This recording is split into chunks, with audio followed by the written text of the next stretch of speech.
Oi pessoal, tudo bem? Eu quero agradecer aqui publicamente ao trabalho que o André Moré vem executando. De verdade assim, vem transformando profundamente todas as palestras, todos os conteúdos, tudo que está sendo feito. E o mais interessante, o mapa cabalístico. Em particular, esse trabalho foi muito, mas muito transformador na minha vida, porque me deu uma clareza dos pontos, dos obstáculos, até situações que surgem, né, na nossa vida que a gente não sabe, às vezes, o motivo, o porquê. Então, assim, foi muito, muito importante, tá? E eu recomendo, inclusive, para você que quer ter uma clareza maior das situações, de perceber quais são as influências, não como algo determinístico, mas como uma fonte de informações relevantes para você transformar, ter atenção, observar e retificar aquilo que precisa ser retificado, né? Então, eu agradeço de coração a você, André, todo o seu trabalho, tudo que vem sendo feito, todos os vídeos e principalmente esse mapa que para mim está sendo um deleite para a alma. É algo que, assim, tem detalhes, coisas que são desgostosas, digamos assim, né? Às vezes a sombra não quer olhar para aquilo, mas é muito bom porque a clareza e a luz traz a transformação que a gente precisa para o momento que a gente está vivendo e muitas vezes antecipa coisas que a gente pode se guarnecer, pode se prevenir. É isso aí. Agradeço mais uma vez. Shalom a todos. Um abraço. Gente, então vamos lá.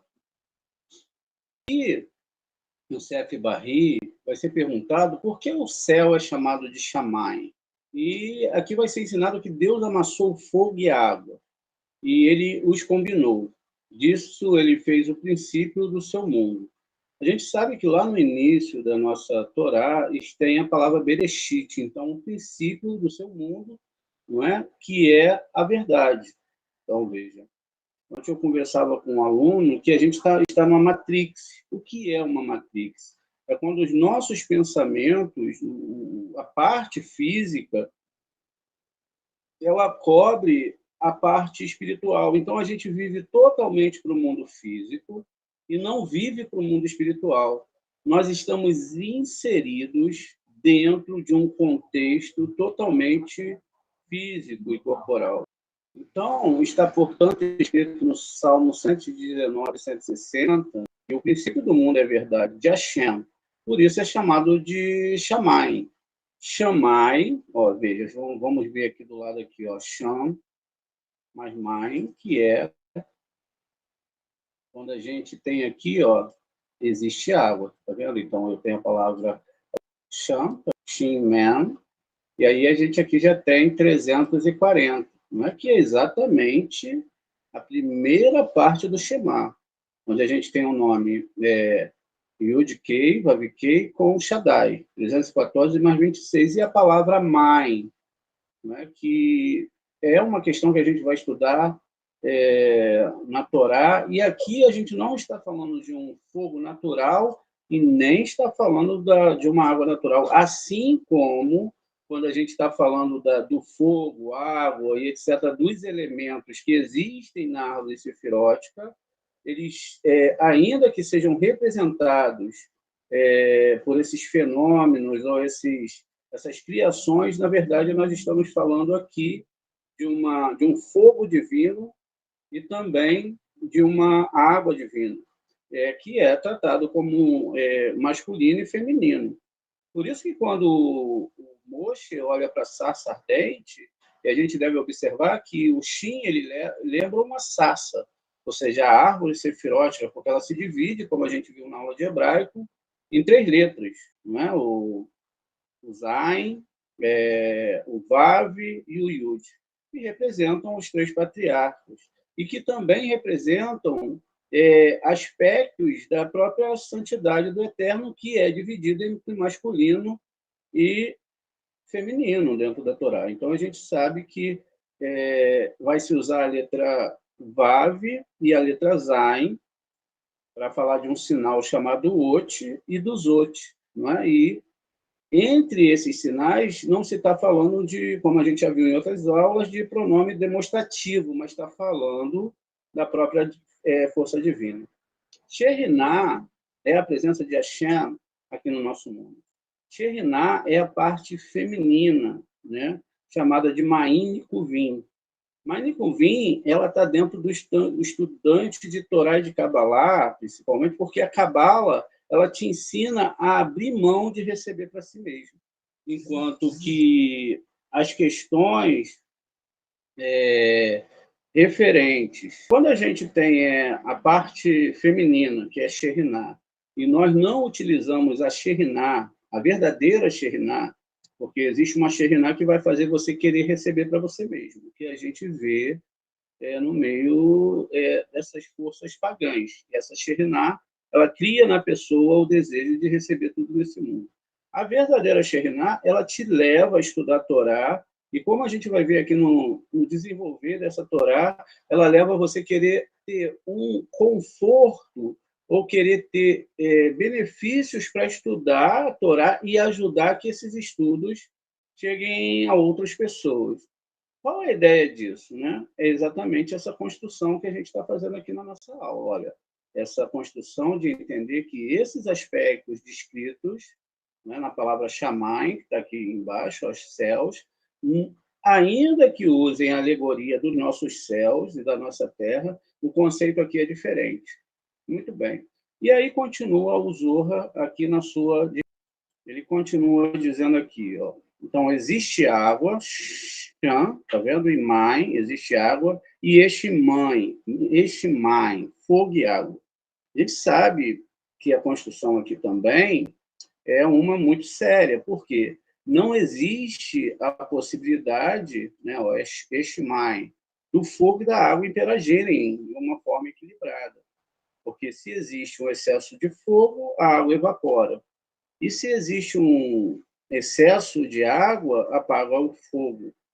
Então, é por isso que na Torá está descrito que o homem não deve comer sangue, porque o sangue é vermelho, não é? E lá está escrito exatamente Aleph, Dalet, Mem, o mesmo nome de Adão, mas com uma representação de letras maçoréticas diferente, e que quando você vai ver, a letra que está ali trazendo nesse nome é o Aleph, né? Assim como ele está aqui, ó, descrito aqui. Vamos esperar mais um pouquinho, tá, gente?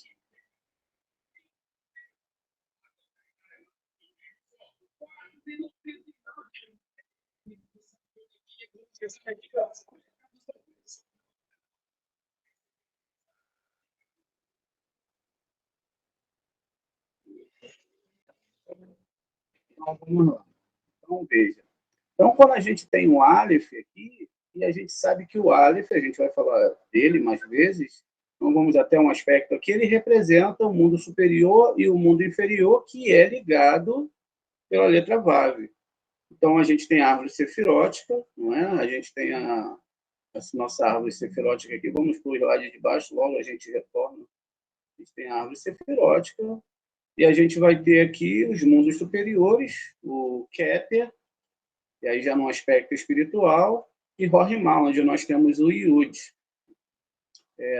Nós vamos ter aqui o Re, né, que está aqui, logo temos o Vav, temos o Vav que representa essas 6 sefirot, e o outro Re aqui. Então, esse Yud, ele representa essa travessia aqui, essa travessia que vai fazer com que o mundo superior, ó, veja, a ponta do Yud está aqui, o Yud está aqui nesse aspecto. Então, a gente tem o Vav, que atravessa todo esse ponto, e chega no Yud, que é o Yud inferior. Por isso que o próprio Yud é no Re inferior. Por isso, o próprio Yud é a somatória do Re de Biná com o Re aqui de Malhut. Então, essa situação é descrita quando a gente está lendo um texto da Torá, a gente até fica um pouco ancorado somente à questão da letra, não entendendo das forças, muitas vezes espirituais, que se apresentam diante de nós através desses conceitos. Então, veja, aqui a gente constrói Então, essa questão da construção desses mundos espirituais. Então, quando eu estou falando de água e fogo, eu não estou falando de literalidade. Eu não estou falando realmente daquele fogo que é produzido aqui. Isso são as metáforas, não é, para falar sobre essas forças divinas. Também significa que se eu fecho corretamente, sem criar um curto-circuito, que isso é muito importante, o curto-circuito, né, se a gente parte aí para o mundo da elétrica, onde as pessoas trabalham com elétrica, eles causam um curto-circuito quando eles fundem um fio, e esse fio era de outra tensão, ou seja, eles fundem dois fios que não eram para se colocar um com o outro. Então, eles fecham um curto, e aí tem uma explosão, e aí bagunça. Né? Fica, os fios queimam, e etc. Isso acontece na vida da pessoa. Se a pessoa ela não estudar a Torá corretamente, ela não se colocar dentro dos estudos corretamente, entendendo o que os sábios falaram, o que mais nós vemos por aí? Curtos-circuitos. O que são curtos-circuitos? Tem curtos-circuitos que não são tão fortes, mas são curtos-circuitos. O final de uma relação, o desemprego, uma questão ligada a não ter mais fé em Deus, que eu acho que é o pior curto-circuito que a pessoa pode ter. Ela pode, por um erro que ela cometer agora, ela pode ficar 10 anos passando por aquele curto-circuito. E aquilo pode demorar um tempo para ela reequilibrar, mesmo que ela possa fazer todo tipo de conserto dentro desse esquema elétrico, ela vai ter já gerado aquilo e pode ser até que esse curto-circuito demore a vida toda para acabar. Por isso que é muito, muito sério. Por isso que é muito, muito... tem que se ter muita vontade de querer entender essa Torá. Então, por quê? Porque, geralmente, o que vai ser o mais básico e o mais profundo é que você tem uma vontade verdadeira de aprender, mas que essa vontade não ultrapasse a moral e a ética dos nossos sábios. Qual é a moral e a ética dos nossos sábios? Não seja egocêntrico a ponto de querer pegar essa Torá e você aprender ela sozinho. Não dá. Não dá para a gente fazer isso. A gente tem pessoas que queiram realmente se empenhar para ensinar essa Torá. Porque quando você acaba pegando essa Torá para estudar sozinho, a gente vê as loucuras que acontecem por aí. Né? Eu posso citar para vocês pessoas fazendo casamento, achando que Abraão casou com um monte de esposas, e Jacob também casou, e aí já se traz isso para a literalidade, aí querem fazer isso no Brasil, como estão fazendo, levam homens para fazer circuncisão sem nem ter um pouco de entendimento do que é uma circuncisão. Olha, a coisa do arco da velha. Por quê? Se pegou um texto de Torá, se colocou egocentricamente dentro dele que aquilo era o que ele imaginava, e aí já gerou tudo isso. E isso vai gerar destruição na vida das pessoas e das próprias pessoas que estão fazendo isso. No final, você vai ver que a pessoa está indo por um lucro, não é? Um lucro espiritual. Ela não quer a Shem, ela quer aquilo que não é a Shem. E aí ela acha isso dentro da Torá. Veja, disse-lhe, esse é o significado do versículo de Jó 25:2, que foi quando a gente começou a estudar. Ele faz a sua paz nas alturas. Ele colocou paz e amor entre eles. Possa ele colocar também paz e amor entre nós. Aqui nós temos uma explicação do Sefer Bahir, né? E aqui diz o seguinte, no 38. A verdade é, portanto, idêntica à paz. Então, o Rabino Amorai sentou-se e explicou-se. Por que Aleph está no princípio? Porque ela estava antes de tudo, até mesmo da Torá. Veja, a letra Aleph, ela foi a primeira letra a ser criada, até mesmo antes da Torá, ela tinha que ser criada.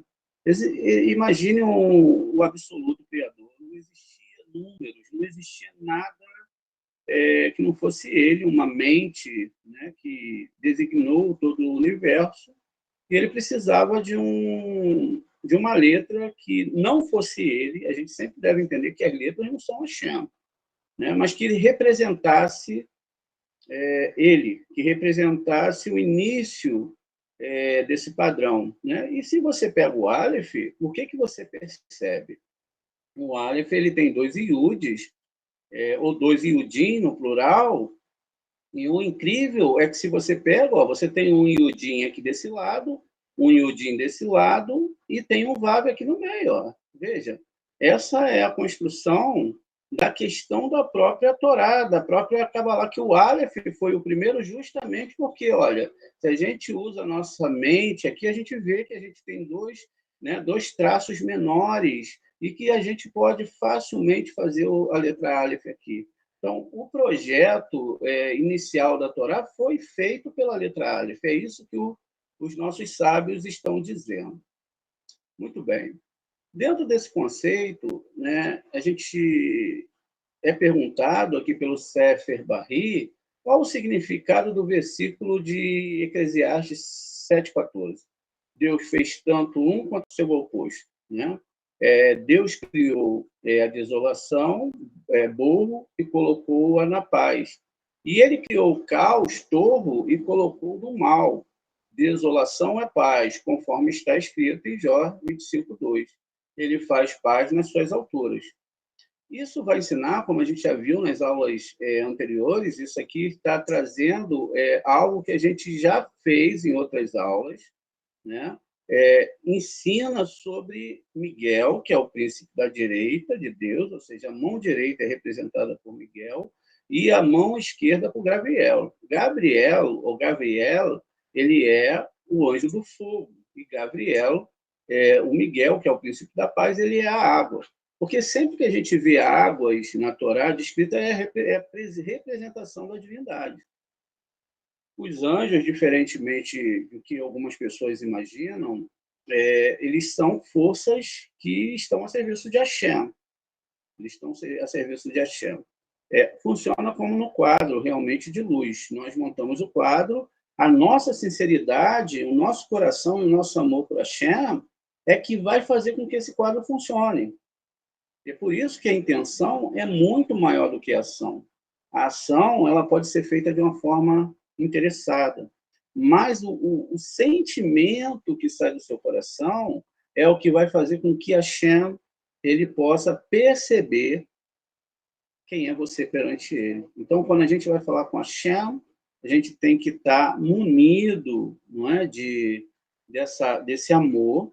E esse amor não é nosso, esse amor é dado por ele. Assim como a construção de cada palavra é feita por ele. Mesmo aquilo que a gente não entende, tudo que a gente vê lá fora é divindade, quando uma pessoa anda é divindade, quando uma pessoa faz as coisas erradas é divindade. O que ele está usando para fazer com essa divindade é o problema todo dessa temática da Torá. Por isso que Deus fala, os homens são maus, eles só pensam no mal o dia todo, eles receberam a vida, eles poderiam estar fazendo coisas melhores, pensando no próximo, etc.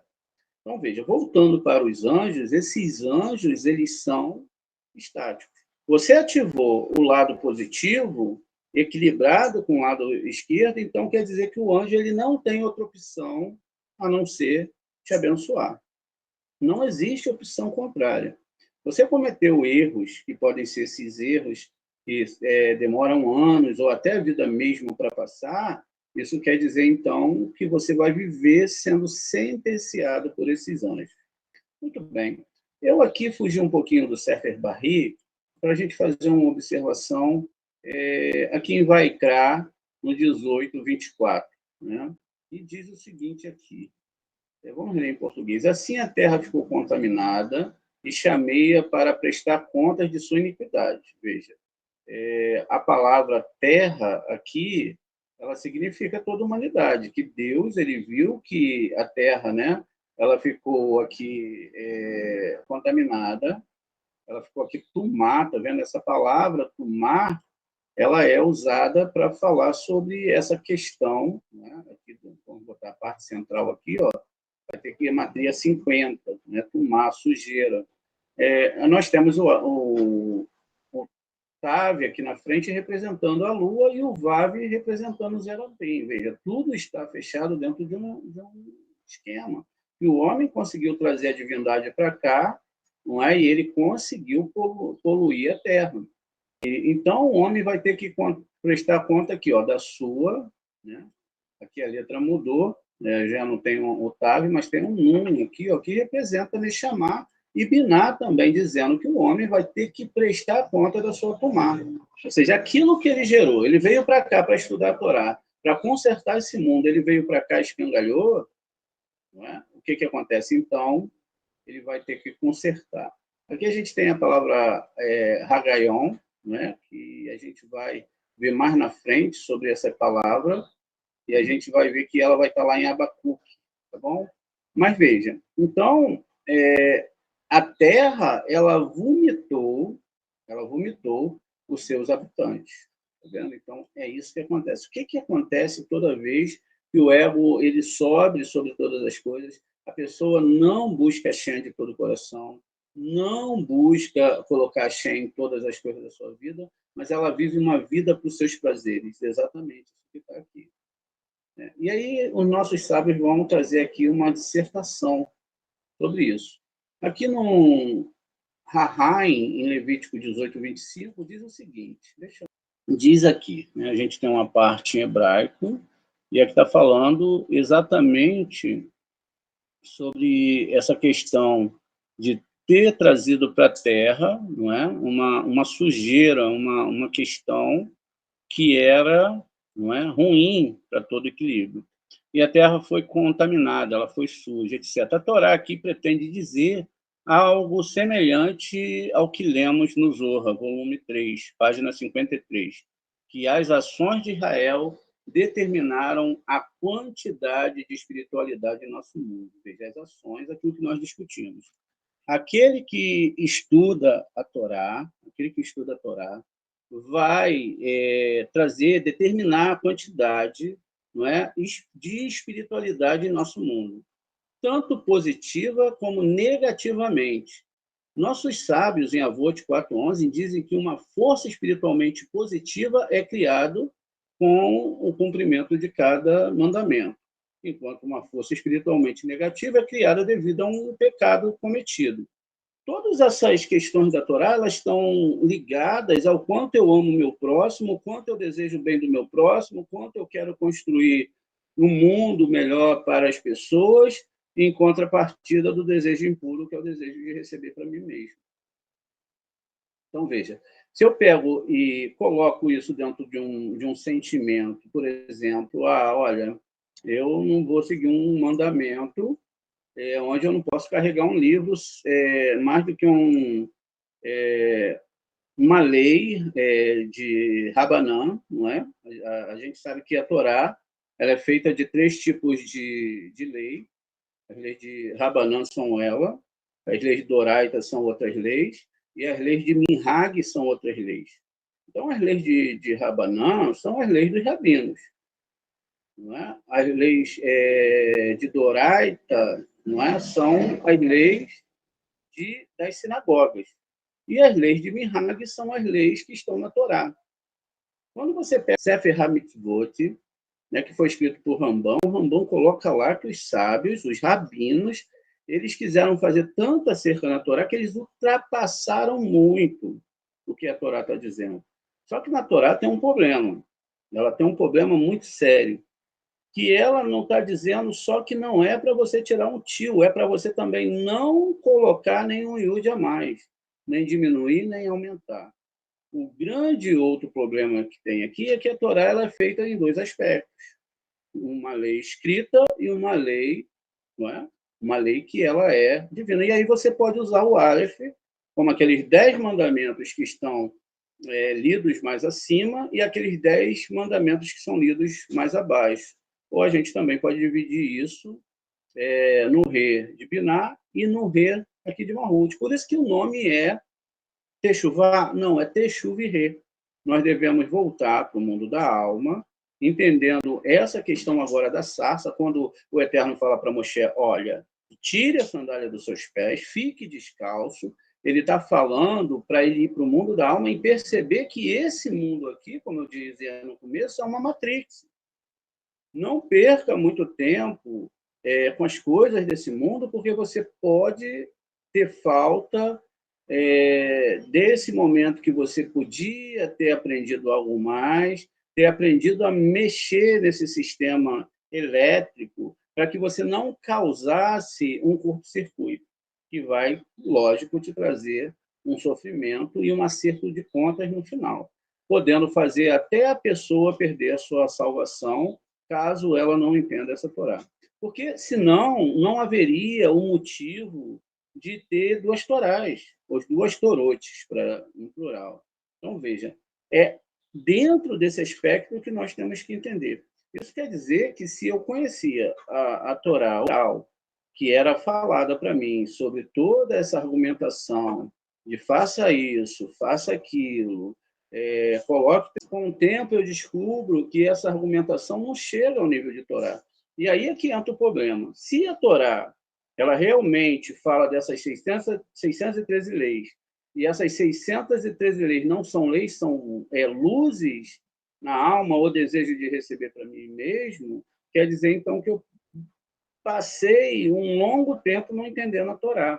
Eu estava simplesmente seguindo aquilo que não era a Torá, ainda que tivesse ali dentro a caminhada para me chegar onde eu estou hoje. Porque se eu continuo atrás, na velha religião, seja ela qual for, a gente sabe que a questão religião ela tem a questão de religare, é importante, lógico, porque é através da religião que o homem começa a entender que existe uma espiritualidade maior. Agora, o dogma que existe dentro da religião é que se torna imperfeita a Torá oral, porque esses dogmas são a sentença de que talvez você não entenda que o amor e o caminho da doação é o maior aspecto que essa lei pode ter. Então, veja. Então, quando fala aqui de impureza, dessa impureza, né, fala que o Eterno iria punir as pessoas, por que ele puniria? Por causa do ego e por causa da não doação. Então, eu posso gerar essa força espiritual negativa ou positiva. Vamos lá. Vamos fazer um aspecto aqui. Você chega numa beit, está escrito lá, olha, você não é circuncidado, você não pode fazer isso. Você vai ter que ficar 3 meses lá no fundo, que a gente vai fazer um teste para ver se você realmente é apto para fazer parte desse povo. Você não pode ser do nosso grupo, porque você tem que ser Bnei Noa, você tem que ficar no seu lugar. Você chegando, um monte de aspectos. Tudo que é fora da Torá, como ama o seu próximo a ti mesmo. E quando chega essa questão do amor do próximo a ti mesmo, é porque você faz parte daquele grupo. E você só vai fazer parte daquele grupo se você fizer aqueles atributos físicos. Né? Se você vai fazer um corte na sua pele, se você faz uma marca, se você faz sei lá o quê. A Torá não está falando nada disso, ela está falando de um amor. O amor ele é muito mais difícil de construir do que essas coisas. A doação ela é muito mais difícil de construir. Você não consegue construir esses aspectos internos se não for com a ajuda de Hashem. Como? Se a todo momento, mesmo aqueles que desejam amar, eles estão buscando sempre receber para si mesmo. Veja, então, a caminhada aqui é muito mais difícil. Ela é muito mais interior do que exterior. Agora, a partir do momento que a gente percebe que a gente pode fazer o bem, mesmo tendo mal, mesmo não querendo ajudar, mesmo não querendo fazer, mas você reconhece, não, eu vou começar a fazer o bem, custe o que custar. Mesmo quando eu não quiser dividir, eu vou dividir. Então, você está forçando aquele seu lado negativo, aquele 613 desejos, um pedaço, talvez fosse o pedaço que faltasse ali, um pedacinho assim para você se ligar aos outros mundos. E aí você liga. Quer dizer, isso não é um curto-circuito. Hashem fala, eu não pago o bem com o mal. Não é? Deus paga o bem com o bem. Mas o mal, ele será pago com o mal. Por quê? Essa construção que tem que ser feita. Então, veja, é eu que poluo a Terra, é eu com meus conceitos espirituais. O que eu quero dizer para vocês é que se a gente não sabe quais são esses conceitos espirituais, o que são os mandamentos realmente, então, realmente, o que eu vou construir? Não sei. Eu não sei, porque lá, em outro lugar, falava outra coisa, e aqui está falando outra. E lá, e muitos alunos ficam confusos. Mas a única verdade que existe dentro de nós é o amor. É o sentimento positivo de querer ajudar o nosso próximo. De verdade. Não pode ser aquela ajuda que, olha, eu vou ajudar porque Deus vai me ajudar. Eu vou fazer de tzedakah porque Deus vai fazer de tzedakah. Eu vou investir na Kabbalah porque Deus vai mudar a minha vida financeiramente. Não é nada disso. Se tiver esse aspecto, você já quebrou muitas leis aí dentro. Por quê?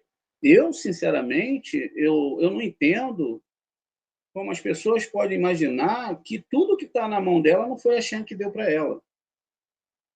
Ou seja, qualquer alimento, qualquer dinheiro, seja o menor que for ou maior que for, foi Deus que deu na sua mão. E a hora que ele quiser tirar, ele tira. A saúde também é a mesma coisa. A Torá faz alusão a esse conceito quando escreve: eu os punirei por sua iniquidade. Isso está de acordo com Jeremias 2,19, que a sua maldade fez com que você fosse disciplinado. Olha, e a realização de ações pecaminosas continua fortalecendo o acusador, né?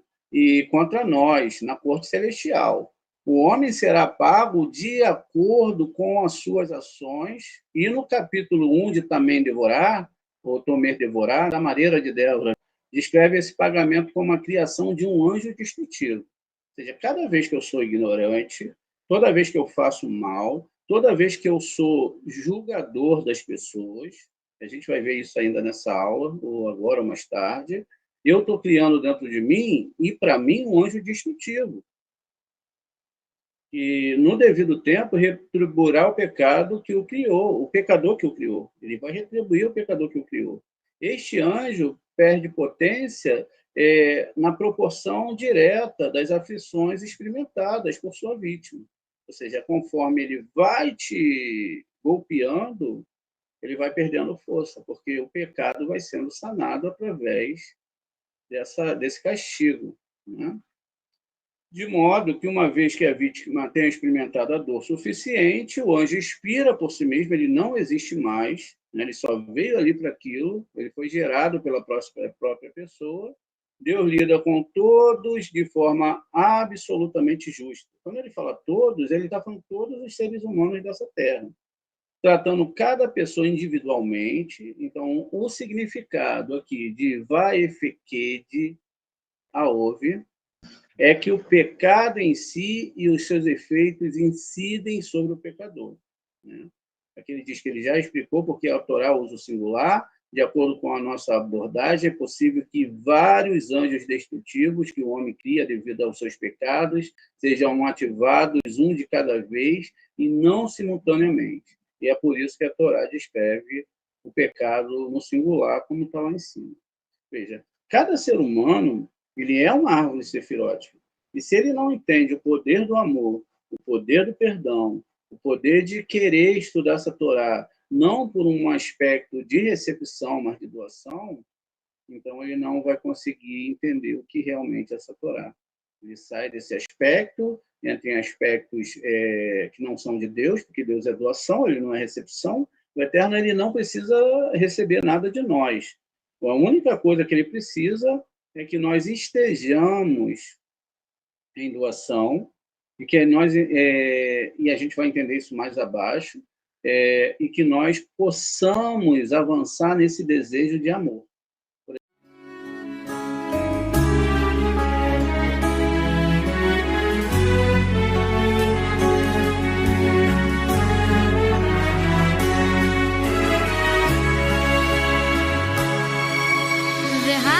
Eloheinu ve'areinu bevi